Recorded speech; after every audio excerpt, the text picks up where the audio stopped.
بسم الله والصلاة والسلام على رسول الله. أما بعد، سلام ربي في اليوم يتمى من باب قوله تعالى وذكر فإن الذكرى تنفع المؤمنين. نبغى غاد نذكر السي غيث مثنو سيوث العادة خدمنس مرذي لين يونفقع أثعنان باش زعما اسك سنفقي عني أسينيما صلي في نبي وهي غيثما ذا الغلط ذا مقران لأنه ماشي الحالة العالي إلا عند راستين تيما صلي في نبي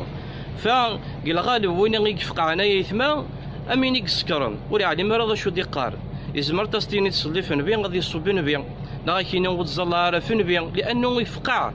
الغالب وين يفقع أنا يثما غيتفاغي العقليس فغسلوا كان تصلي في نبي العاليس من كل الوقت وكان اشتضر بالعالمين يقصد يطلبون عندنا يغدينا جواليس إن الله وملائكته يصلون على النبي يا أيها الذين آمنوا صلوا عليه وسلموا تسليما. والنبي صلى الله عليه وسلم قال البخيل من ذكرت عنده ولم يصلى عليه، يعني غمشحاح وين غيلان سوا ذكرات الزاتس ورزولار في الليل فكاشتد العالي من كل وقت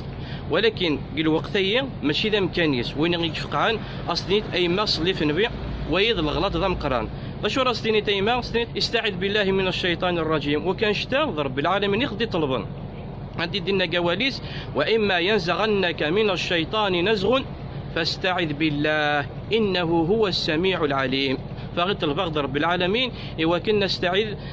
بالله من الشيطان الرجيم. والنبي عليه الصلاة والسلام يثبت أنه لن سينير جازن النوغن زاتس فغفقع يون يسب يماس فغنيس النبي عليه الصلاة والسلام إني لأعلم كلمة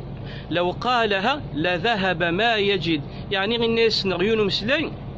أيلو كانت ديني أصيروح يعني وفقي عني ذا شوت الناس ديني أعوذ بالله من الشيطان الرجيم. ثيا على كل حال يثمت ذكرى يثمت النغمة الذي اللي ينفقع وسقراص اللي في نبيع باش كنت سيدي ترى الشين السبان يوكن يعني غادي يصب نبيع نايك دينا وتزلار في نبيع إن سيما استعذ بالله من الشيطان الرجيم. ثيا الذكرى ويثمت النغ لعل غادي ينفع رب العالمين زيز. بارك الله فيكم كم جيل هنا والسلام عليكم ورحمة الله وبركاته.